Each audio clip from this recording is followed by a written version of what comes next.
है। अब टियानचिंग भी उस बंदे को देखना चाहता था कि आखिर किसमें इतना दम है जो डेस्परेट आइलैंड के मास्टर को मार पाए। टियानचिंग तो दूर से ही फैंग हान को घूर रहा था। भले ही उसने फैंग हान का चेहरा नहीं देखा, लेकिन वो उसके अपीयरेंस को देखकर ही फैंग हान को पहचान लेता है। इनफैक्ट पवेलियन के लोग भी इन तीनों को घूर रहे थे। उन्हें तो यकीन ही नहीं हो रहा था कि डेस्परेट आइलैंड के मास्टर को इन तीनों ने मारा होगा, क्योंकि वो बंदा काफी ज्यादा पावरफुल था। जिसमें से एक बंदा कहने लगा कि वांगुई सी मार्केट है, यहाँ पर कोई झूठ नहीं चलता। अगर ये लोग यहाँ के मास्टर को फंसाएंगे तो इन्हें खत्म कर दिया जाएगा। इधर शाओलिंग फैंग हान से कहने लगी कि पता नहीं वो बोना कहाँ चला गया, कहीं उस नाटे ने अपना इरादा तो नहीं बदल दिया। और तभी सी माउंट वहाँ पर पहुँच जाता है। वो कह रहा था माय लेडी देखो मैं आ गया। शाओलिंग उससे पूछने लगी कि बताओ हमारी 7 जेली फिशेस कहाँ पर है। जिस पर सी माउंट बताने लगा कि जेली फिशेस काफी ज्यादा रेयर होती है, इसी वजह से मैंने मेरे मास्टर से पहला परमिशन ली। इधर लोंगशान को टियानचिंग का एहसास हो चुका था। इधर फैंग हान सी माउंट से कह रहा था कि जल्दी से हमें हमारा रिवॉर्ड दे दो, मगर सी माउंट की नजर तो फैंग हान की तलवार पर थी। ये वही ड्रैगन सोर्ड है जो फैंग हान को 5 रीजन कोल्ड्रन से मिली थी। सी माउंट कहने लगा कि मुझे तो तुम्हारी तलवार काफी ज्यादा पसंद आई।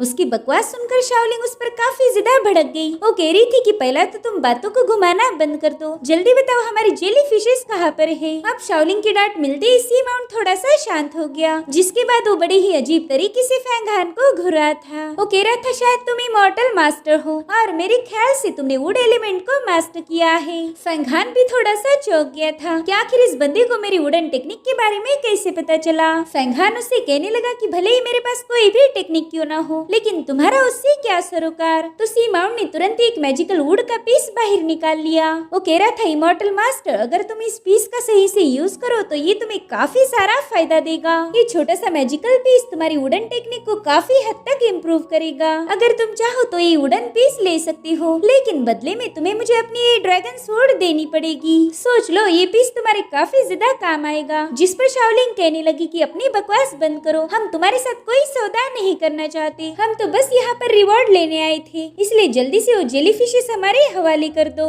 जिस पर सी माउंट कह रहा था अरे मोहतरमा जरा सब्र तो कीजिए, आपकी जेली फिश को पैक किया जा रहा है। मैंने सोचा तब तक क्यों ना आपके साथ थोड़ा सा सौदा कर लूं। इधर फैंग हान ने भी ड्रैगन सोर्ड को बाहर निकाल लिया। वो शाओलिंग से पूछ रहा था कि बताओ क्या वाकई तुम्हें ये सोर्ड नहीं चाहिए, जिस पर शाओलिंग गुस्से से मना कर देती है। तो फैंग हान तुरंत ही सी माउंट के साथ सौदा पक्का कर लेता है। फैंग हान ने उसे सोर्ड दी और उस बंदे ने उसे मैजिकल पीस दे दिया। ये देखकर तो शाओलिंग फैंग हान पर और ज्यादा चिल्लाने लगी। वो कह रही थी तुम एक नंबर के बेवकूफ हो, तुमने एक छोटे से टुकड़े के लिए इतनी शानदार सोर्ड का सौदा कर दिया। अब देखो तो वो बंदा कितना ज्यादा खुश हो रहा है। लोंगशान को भी इस डील में कोई प्रॉफिट नजर नहीं आ रहा था। और अब हमें युवा से का सीन दिखाया जाता है जहाँ पर वान लियो काफी ज्यादा भड़का हुआ था। वो कहता है कि साउथ चाइना सी के फ्री कल्टीवेटर्स की वजह से हमारा ढेर सारा नुकसान हो गया। हमने जिस काम के लिए उन्हें भेजा था वो अधूरा छोड़कर ही वो लोग वापस आ गए। वाकई इस फैंग फैमिली के लोगों को एक तोड़ी की अकल नहीं। वो किंग वे अपना मिशन छोड़कर एक बंदे को अपने साथ लाई है। जिस पर हुआ तियांडो कहने लगा कि साउथ चाइना सी कभी ऑर्गेनाइज था ही नहीं, वहाँ के लोग हमेशा टुकड़ों में बटे रहे और मेरे ख्याल से हुआन जेन उन्हें यूनाइट करके उन पर राज करना चाहता है। और अब थोड़ी देर में किंग वे हुआन जेन को लेकर वहाँ पर पहुँच गई।